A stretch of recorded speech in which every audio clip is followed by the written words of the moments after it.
स्वागत है प्रिय दर्शकों इस रोमांचक वीडियो में, जहां हम आपको ले चलेंगे सदियों से चली आ रही एक अमर महाकाव्य रामायण की गहराइयों में। नंदन जय श्री जानकी वल्लभ जय श्री। आज के इस वीडियो में हम रामायण की उन कम चर्चित, उलझी हुई और विचारोत्तेजक बातों पर चर्चा करेंगे जिन्होंने हमेशा से लोगों के मन में जिज्ञासा उत्पन्न की है। लक्ष्मण की 14 वर्षों की नींद रहित तपस्या से लेकर यह सवाल कि राम ने समुद्र को पार करने के लिए पुल क्यों बनाया बजाय उसे चीरने के, हम हर विषय पर प्रामाणिक शास्त्रीय संदर्भों के साथ चर्चा करेंगे। इस वीडियो में हमने प्राचीन ग्रंथों और पारंपरिक व्याख्याओं के आधार पर रामायण के सबसे बड़े रहस्यों और प्रतीत होने वाले विरोधाभासों को स्पष्ट करने की कोशिश की है। और क्योंकि हमें आपकी समय की अहमियत पता है, हमने विवरण में समय अंतराल के साथ अध्यायों का उल्लेख किया है ताकि आप अपनी रुचि के अनुसार सीधे किसी भी विषय पर जा सकें। आइए जानते हैं इस वीडियो में हम किन रोचक विषयों को कवर करेंगे। लक्ष्मण ने आखिर 14 वर्षों तक नींद क्यों नहीं ली? राम ने सीता से संपर्क करने के लिए अपनी दिव्य शक्तियों का उपयोग क्यों नहीं किया और हनुमान को क्यों भेजा? राम ने समुद्र पार करने के लिए समुद्र को चीरने के बजाय पुल, सेतु क्यों बनाया? सीता को बचाने और लंका तक पहुंचने में राम ने इतना समय क्यों लिया? लक्ष्मण, जो शेषनाग के अवतार थे, इंद्रजीत के जहरीले अस्त्र से कैसे घायल हो गए? क्या राम ने सच में लंका से लौटने के बाद सीता का त्याग कर दिया था? इस वीडियो में हम इन सभी प्रश्नों का उत्तर देंगे और रामायण की गहराई में जाकर इसकी कहानियों के पीछे छिपे आध्यात्मिक और नैतिक संदेशों को समझेंगे। इन सभी विषयों के माध्यम से धर्म, त्याग, भक्ति और राम, लक्ष्मण और सीता द्वारा किए गए नैतिक चुनावों की जटिलताओं को समझने के गहरे सबक मिलते हैं। इस वीडियो के अंत तक हमें उम्मीद है कि आप रामायण की एक गहरी समझ और उसकी कालातीत प्रासंगिकता के साथ आगे बढ़ेंगे। यदि लक्ष्मण और उर्मिला मनुष्य के रूप में जन्मे थे, तो ऐसा कैसे संभव हुआ कि एक 14 वर्षों तक जागता रहा जबकि दूसरी उसी अवधि तक सोती रही? क्या यह इस तथ्य को नहीं दर्शाता कि वे वास्तव में मनुष्य नहीं थे और उनके नश्वर रूप में रहने के विचार का विरोधाभास उत्पन्न करता है? यह वास्तव में रामायण के भीतर एक विरोधाभास है, जहां राम, लक्ष्मण और अन्य पात्रों का वर्णन मनुष्य के रूप में किया गया है, वहीं वे अवतार भी हैं, दिव्य प्राणी जिन्होंने मानव रूप धारण किया है। यह द्वैत प्रकृति रामायण के सार के केंद्र में है। राम और लक्ष्मण भले ही नश्वर रूप में जन्मे थे, लेकिन उनके जीवन में ऐसी घटनाएं हुईं जिन्होंने सामान्य मानवीय सीमाओं को पार किया और उनके दिव्य स्वरूप को प्रतिबिंबित किया।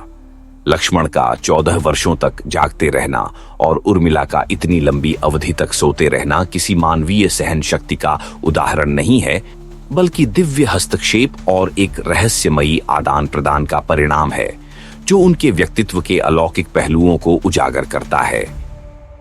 रामायण अक्सर मानव और दिव्य पहलुओं को मिलाकर प्रस्तुत करती है, और इस द्वैत को समझना इसके पात्रों की गहराई को जानने के लिए आवश्यक है।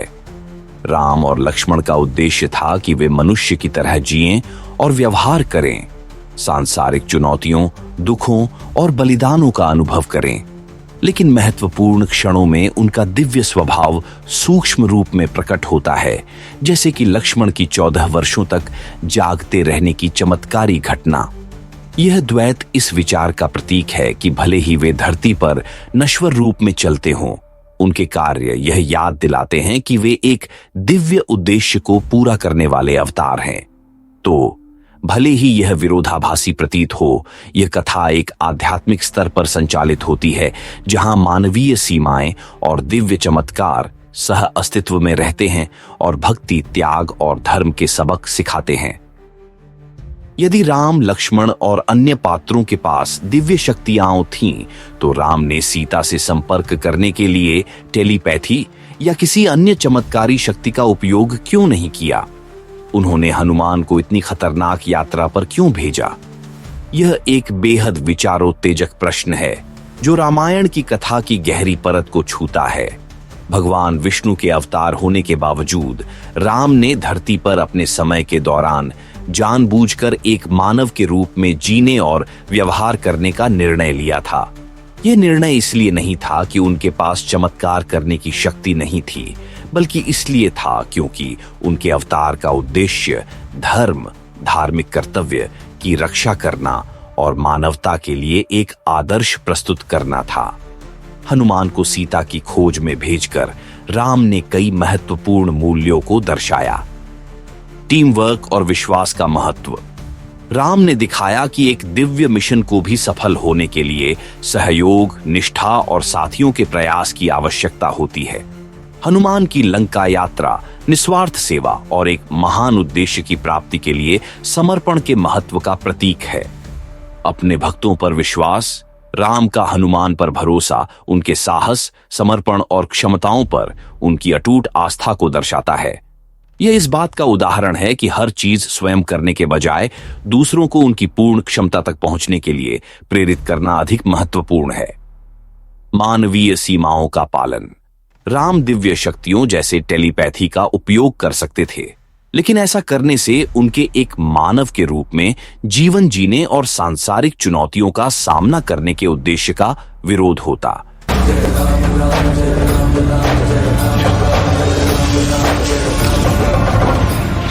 जय श्री राम। उनके चुनाव इस विचार को दर्शाते हैं कि जब दिव्य प्राणी मानव रूप में अवतरित होते हैं तो उन्हें भी धर्म के नियमों का पालन करना होता है। आखिरकार रामायण केवल शक्ति प्रदर्शन की कथा नहीं है, बल्कि जीवन के गहरे सबक सिखाने का माध्यम है। दिव्य शक्ति का उपयोग न करके राम यह संदेश देते हैं कि दृढ़ता, भक्ति और टीम वर्क जैसे मूल्य कहीं अधिक महत्वपूर्ण हैं, और यही वे मूल्य हैं जो नश्वर जीवन में धर्म का अनुसरण करने वालों के साथ प्रतिध्वनित होते हैं। इसीलिए राम ने अपनी दिव्य शक्तियों का सीधा उपयोग करने के बजाय हनुमान को भेजने का निर्णय लिया। संक्षेप में, ऐसा नहीं है कि राम में सामर्थ्य की कमी थी, बल्कि यह उनकी अपनी पसंद थी कि यात्रा, संघर्ष और इस दौरान सीखे गए पाठ अधिक महत्वपूर्ण थे। यदि राम समुद्र देव को प्रकट होने के लिए बुला सकते थे और उन्हें धमकी भी दे सकते थे, तो उन्होंने अपनी सेना के लिए समुद्र में एक मार्ग बनाने का आदेश क्यों नहीं दिया? पुल, राम सेतु का निर्माण क्यों आवश्यक था? यह एक बहुत ही महत्वपूर्ण प्रश्न है और इसका उत्तर हमें रामायण में छिपे गहरे प्रतीकात्मक संदेशों तक ले जाता है। यह सत्य है कि राम में इतनी शक्ति थी कि वे समुद्र को विभाजित करके मार्ग बना सकते थे या उसे ऐसा करने के लिए बाध्य कर सकते थे, लेकिन उन्होंने केवल बल प्रयोग या चमत्कार पर निर्भर न रहकर एक बड़ा उद्देश्य पूरा किया। राम सेतु, पुल का निर्माण इसलिए महत्वपूर्ण था क्योंकि इसके पीछे कई गहरी शिक्षाएं थीं। प्रयास बनाम त्वरित चमत्कार। राम का धरती पर अवतार केवल हर समय अपनी दिव्य शक्तियों का प्रदर्शन करने के लिए नहीं था, बल्कि मानव जीवन के लिए महत्वपूर्ण मूल्यों को सिखाने के लिए था। पुल का निर्माण कड़ी मेहनत, धैर्य और टीम वर्क का प्रतीक था। वानरों की सेना को पत्थर दर पत्थर पुल बनाने में लगाकर राम ने यह संदेश दिया कि बड़े से बड़े कार्य भी सामूहिक प्रयास, धैर्य और समर्पण से पूरे किए जा सकते हैं। भक्ति और समर्पण की परीक्षा। पुल के निर्माण में अपनी सेना को शामिल करके राम ने उन्हें अपनी भक्ति और समर्पण साबित करने का अवसर दिया। यह केवल एक भौतिक कार्य नहीं था, बल्कि एक आध्यात्मिक अभ्यास भी था, जहां वानर अपनी अटूट निष्ठा और असंभव लगने वाले लक्ष्य की प्राप्ति के लिए अपने योगदान को साबित कर रहे थे। धर्म और प्राकृतिक शक्तियों के प्रति सम्मान। हालांकि प्रारंभ में राम ने समुद्र देव पर क्रोध प्रकट किया था, लेकिन अंततः उन्होंने बलपूर्वक उन्हें हराने या नियंत्रित करने के बजाय प्राकृतिक संतुलन का सम्मान किया। उन्होंने ऐसा समाधान खोजा जो प्राकृतिक नियमों के साथ सामंजस्य में हो। पुल का निर्माण करके राम ने धर्म का पालन किया और यह संदेश दिया कि जब देवता मानव रूप में अवतरित होते हैं तो उन्हें भी ब्रह्मांडीय नियमों और धर्म के सिद्धांतों का पालन करना होता है। एक विरासत का निर्माण। यह पुल केवल एक अस्थायी समाधान नहीं था, बल्कि राम के उद्देश्य का अस्थायी प्रतीक भी बन गया। यह विश्वास, एकता और धर्मपूर्ण कर्म की शक्ति का प्रमाण है। यहां तक कि आज भी राम सेतु की कहानी हमें यह प्रेरणा देती है कि कैसे मानव प्रयास और दिव्य मार्गदर्शन मिलकर असंभव को संभव बना सकते हैं। संक्षेप में, भले ही राम आसानी से समुद्र को विभाजित कर सकते थे, पुल का निर्माण करना एक बड़ा उद्देश्य पूरा करता था। प्रयास, धर्म और भक्ति के ऐसे पाठ सिखाना जो पीढ़ियों तक प्रेरित करते रहेंगे। यदि राम चाहते तो सीता को जल्दी से बचाने को प्राथमिकता देकर पुल बनाने में लगने वाला समय बचा सकते थे, तो फिर उन्होंने ऐसा क्यों नहीं किया? क्या सीता को तुरंत बचाना अधिक धर्मपूर्ण नहीं होता, बजाय उनके उद्धार में विलंब करने और दुनिया को एक नया सबक सिखाने के? यह वास्तव में राम के कार्यों से उत्पन्न होने वाले प्रमुख नैतिक प्रश्नों में से एक है। पहली नजर में ऐसा लग सकता है कि पुल का निर्माण करने के राम के निर्णय ने सीता के कष्टों को अनावश्यक रूप से लंबा कर दिया, लेकिन राम के कार्यों को धर्म के दृष्टिकोण से समझा जा सकता है, जो रामायण में कई स्तरों पर काम करता है। आइए गहराई से देखें कि राम ने ऐसा क्यों किया। धर्म केवल व्यक्तिगत आवश्यकताओं के बजाय सामूहिक भलाई के लिए होता है। सीता को जल्दी से बचाना निश्चित रूप से महत्वपूर्ण था, लेकिन भगवान विष्णु के अवतार के रूप में राम का उद्देश्य उनके व्यक्तिगत जीवन से कहीं आगे तक फैला हुआ था। उनका लक्ष्य था रावण, जो तीनों लोकों में धर्म को बाधित कर चुका था, का वध करके ब्रह्मांडीय संतुलन बहाल करना। पुल का निर्माण केवल एक तार्किक आवश्यकता नहीं था, बल्कि एक व्यापक दिव्य योजना का हिस्सा था, जिसमें सहयोगियों को एकजुट करना, भक्ति की परीक्षा लेना और आने वाली पीढ़ियों को प्रेरित करना शामिल था। यदि राम ने लंका तक पहुंचने के लिए किसी दिव्य उपाय का उपयोग किया होता, तो कथा का नैतिक और आध्यात्मिक महत्व समाप्त हो जाता। कठिन और लंबा मार्ग अपनाकर उन्होंने यह दर्शाया कि धर्म अक्सर धैर्य, दृढ़ता और सामूहिक प्रयास की मांग करता है, भले ही व्यक्तिगत स्तर पर दांव बहुत ऊंचे क्यों न हो। प्राकृतिक नियमों और शक्ति के संतुलन का सम्मान, प्रकृति पर बलपूर्वक अपना प्रभुत्व जमाने, जैसे समुद्र को विभाजित करने या लंका तक तुरंत पहुंचने के बजाय राम ने प्राकृतिक संतुलन का सम्मान किया और उसके साथ सामंजस्य बनाकर समाधान खोजा। यह निर्णय उनके धर्म के प्रति समर्पण को दर्शाता है, जो ब्रह्मांड के साथ सामंजस्य और चुनौतियों के सामने विनम्रता को महत्व देता है। अपने सहयोगियों को सशक्त बनाना और अंतिम युद्ध की तैयारी करना। पुल बनाने में जो समय लगा वह व्यर्थ नहीं गया। यह तैयारी का एक चरण था, जिसके दौरान राम की सेना ने अपना संकल्प मजबूत किया, आगामी युद्ध के लिए रणनीति बनाई और अपनी निष्ठा साबित की। यह तैयारी आवश्यक थी, क्योंकि रावण केवल सीता को बंधक बनाकर नहीं बैठा था, वह एक विशाल सशस्त्र सेना का नेतृत्व कर रहा था, जिसे हराना धर्म की पुनः स्थापना के लिए आवश्यक था। सीता का साहस और विश्वास का प्रतीक होना। सीता भी इस कथा में एक महत्वपूर्ण भूमिका निभाती है। अपने बंदी जीवन के बावजूद उन्होंने अपने विश्वास और अपने धैर्य को नहीं छोड़ा। उन्होंने अपने कष्टों को गरिमा और राम के प्रति अटूट विश्वास के साथ सहन किया। उनकी सहन शक्ति और धैर्य आंतरिक शक्ति का प्रतीक है और यह दिखाते हैं कि धर्म के मार्ग पर चलते हुए कभी कभी एक उच्च उद्देश्य के लिए कठिनाइयों को सहना पड़ता है। यह घटना रामायण की एक बड़ी सीख को दर्शाती है। धर्म हमेशा त्वरित समाधान या तत्काल सुख प्राप्ति से संबंधित नहीं होता। यह अक्सर ऐसे कठिन निर्णय लेने की मांग करता है जो व्यक्तिगत इच्छाओं के बजाय सामूहिक भलाई को प्राथमिकता देते हैं।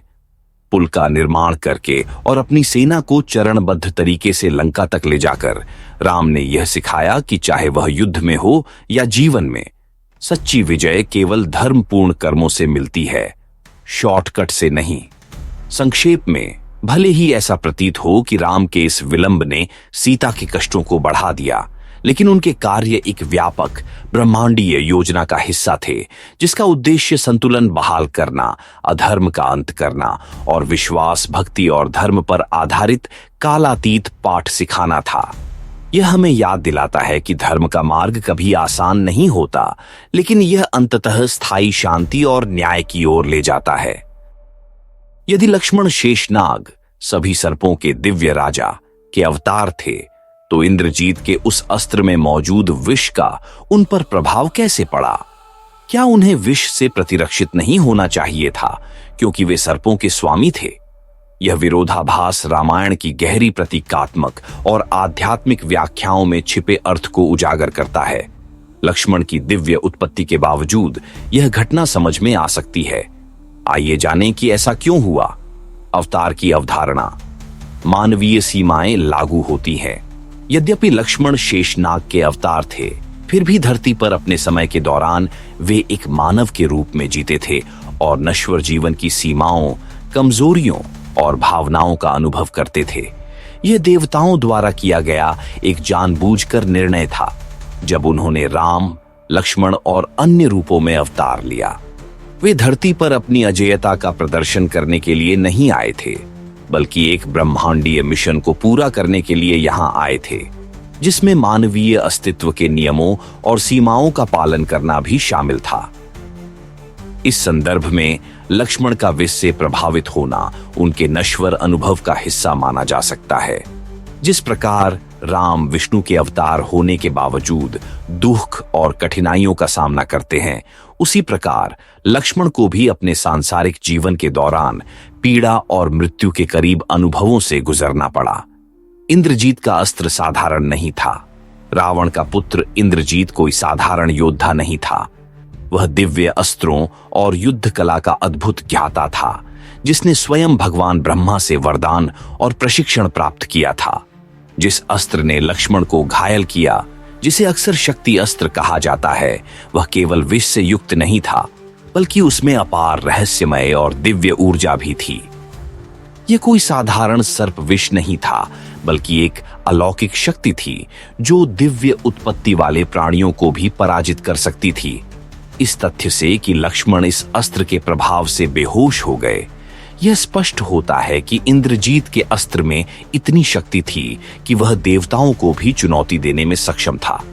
गहरी प्रतीकात्मकता, भक्ति और विश्वास की विजय। लक्ष्मण के मृत्यु के निकट अनुभव का भी रामायण में एक प्रतीकात्मक उद्देश्य है।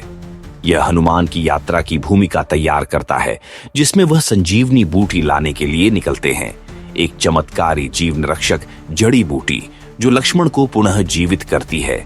यह घटना रामायण के प्रमुख विषयों को और अधिक सुदृढ़ करती है। भक्ति, समर्पण की शक्ति, हनुमान की अटूट भक्ति और संजीवनी बूटी लाने के उनके वीरतापूर्ण प्रयास यह दर्शाते हैं कि भक्ति और निस्वार्थ सेवा किसी भी विकट परिस्थिति पर विजय प्राप्त कर सकती है। नश्वर जीवन की नाजुकता और शक्ति। लक्ष्मण की भेद्यता हमें यह याद दिलाती है कि जब दिव्य प्राणी मानव रूप में अवतरित होते हैं, तो वे भी हमारी तरह चुनौतियों और अनिश्चितताओं का सामना करते हैं, परंतु महत्व इस बात का है कि वे उन कठिनाइयों का सामना कैसे करते हैं। लक्ष्मण की व्यापक कथा में भूमिका। लक्ष्मण की अस्थायी गिरावट ने रामायण के चरम युद्ध में तनाव और नाटकीयता को और बढ़ा दिया। यह दिखाता है कि इस युद्ध में कितनी बड़ी दांव पर लगी थी और रावण की सेना कितनी शक्तिशाली थी। इससे अधिक महत्वपूर्ण यह है कि इस घटना ने यह स्पष्ट कर दिया कि विजय आसानी से नहीं मिलेगी। इसके लिए साहस, बलिदान और सही समय पर दिव्य हस्तक्षेप की आवश्यकता थी। भले ही यह विरोधाभासी प्रतीत हो कि सर्पों के स्वामी को विष से प्रभावित किया जा सकता है, यह घटना अवतार की जटिलता को दर्शाती है, जहां दिव्य प्राणी अपनी सांसारिक यात्रा को पूरा करने के लिए नश्वर कमजोरियों को स्वीकार करते हैं। यह इंद्रजीत के अस्त्र की शक्ति को भी उजागर करता है और भक्ति, सहनशीलता और धर्म की अंतिम विजय के बारे में प्रमुख पाठों पर जोर देता है। संक्षेप में, देवता भी जब मानव रूप में होते हैं तो कष्टों से अछूते नहीं रहते, लेकिन विश्वास, साहस और सामूहिक प्रयास से वे इन कठिनाइयों पर विजय प्राप्त कर लेते हैं। क्या सीता की परीक्षा 2 बार हुई थी? और क्या यह सच है कि लंका से लौटने के बाद राम ने सीता का परित्याग कर दिया था, जैसा कि कई कथाओं में बताया जाता है? या फिर मूल वाल्मीकि रामायण इस घटना का पूरी तरह से खंडन करती है? वास्तव में ग्रंथों में इस बारे में क्या कहा गया है? वाल्मीकि रामायण के अनुसार स्पष्टता। वाल्मीकि रामायण में सीता की 2 बार परीक्षा ली जाती है, लेकिन दोनों परीक्षाएं गहरे प्रतीकात्मक अर्थों को दर्शाती हैं। आइए इन दोनों घटनाओं को विस्तार से समझते हैं। पहली परीक्षा, लंका युद्ध के बाद अग्नि परीक्षा। पहली परीक्षा रावण के पराजित होने के तुरंत बाद होती है। जब राम सीता को लंका से बचा लेते हैं तो वे सभी को चौंकाते हुए यह घोषणा करते हैं कि सीता को अपनी पवित्रता सिद्ध करने के लिए अग्नि परीक्षा देनी होगी।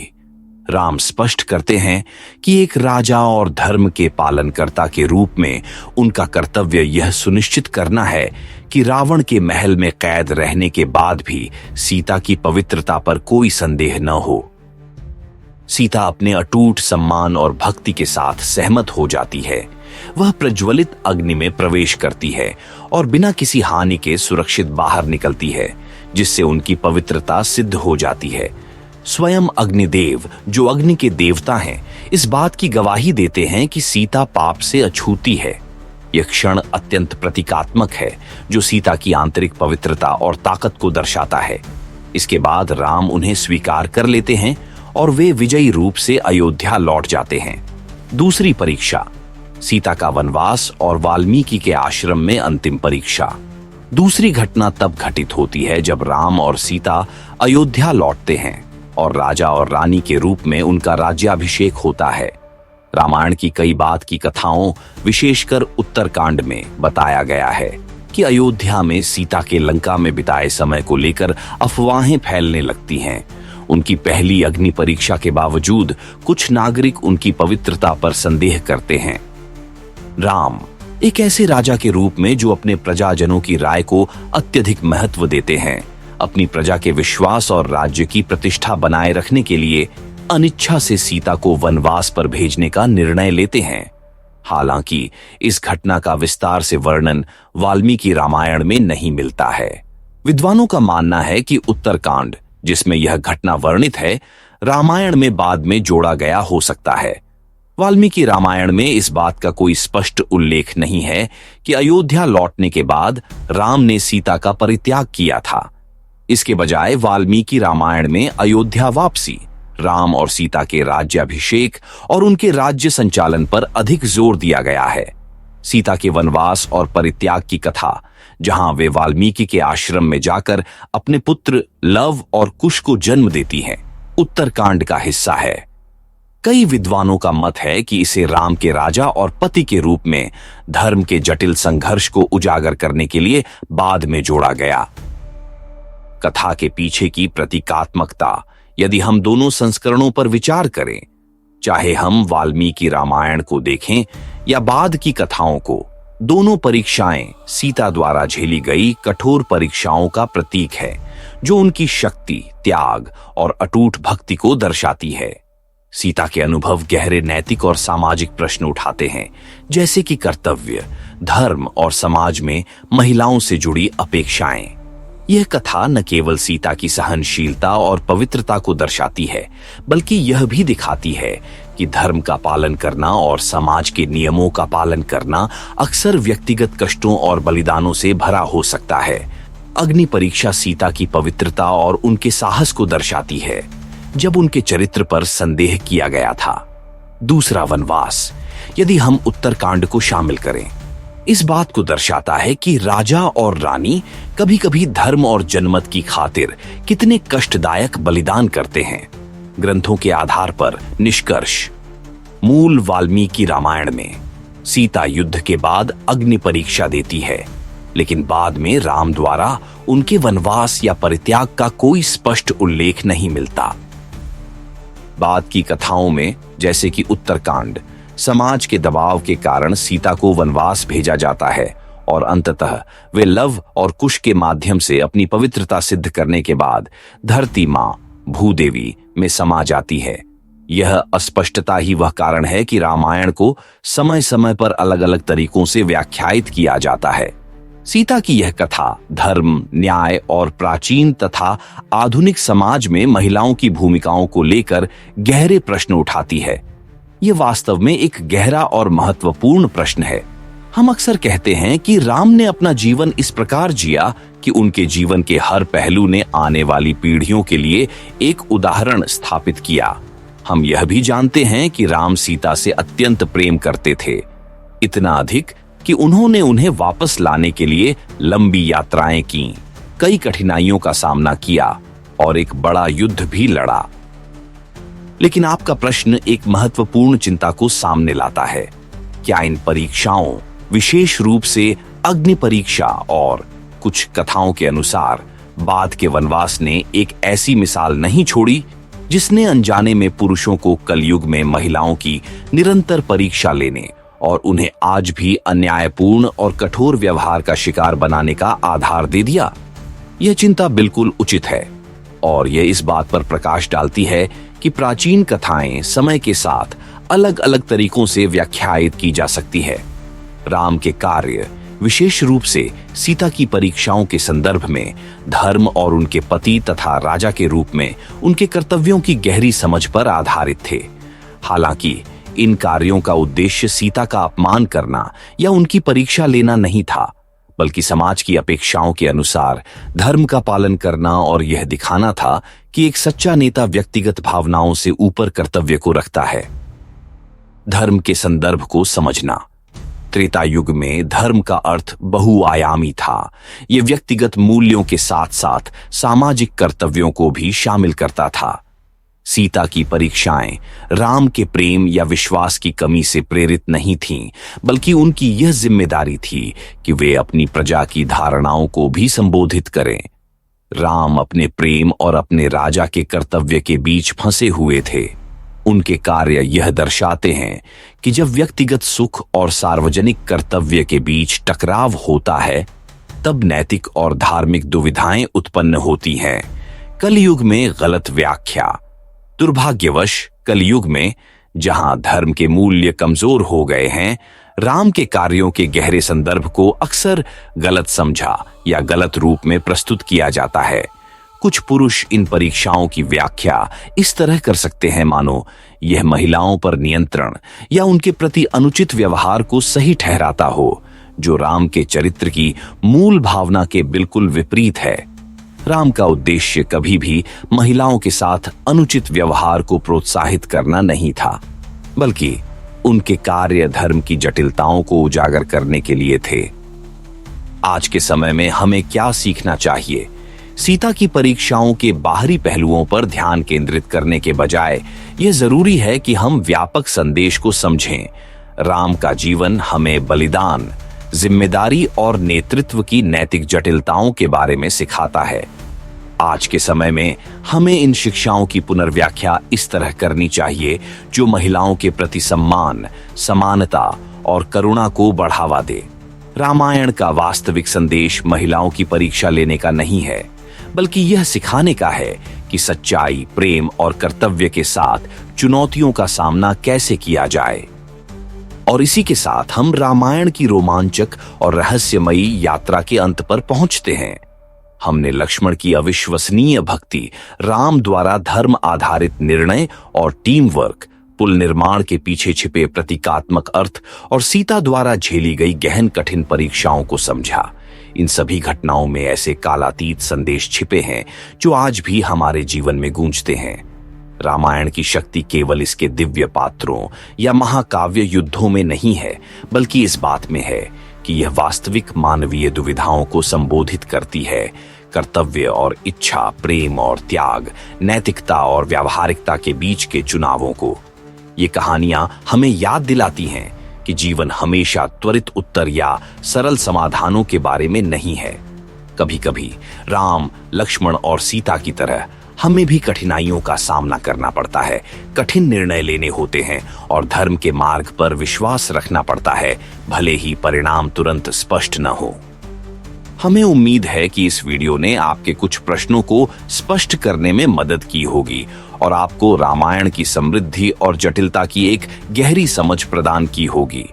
यदि आपको यह चर्चा ज्ञानवर्धक लगी हो तो इसे दूसरों के साथ साझा करना न भूलें। अपने विचारों या प्रश्नों के साथ एक टिप्पणी छोड़ें और प्राचीन ज्ञान की ऐसी और गहराई में जाने वाली चर्चाओं के लिए हमारे चैनल को सब्सक्राइब करें। और याद रखें, हमने विवरण में चैप्टर मार्कर्स जोड़े हैं ताकि आप किसी भी विशेष विषय पर अपनी सुविधा के अनुसार दोबारा जा सकें। इस आध्यात्मिक खोज में हमारे साथ शामिल होने के लिए धन्यवाद। अगली बार तक जिज्ञासु बने रहें, प्रेरित रहें और धर्म के पाठ आपके जीवन में मार्गदर्शन करें। जय श्री राम। जय श्री राम।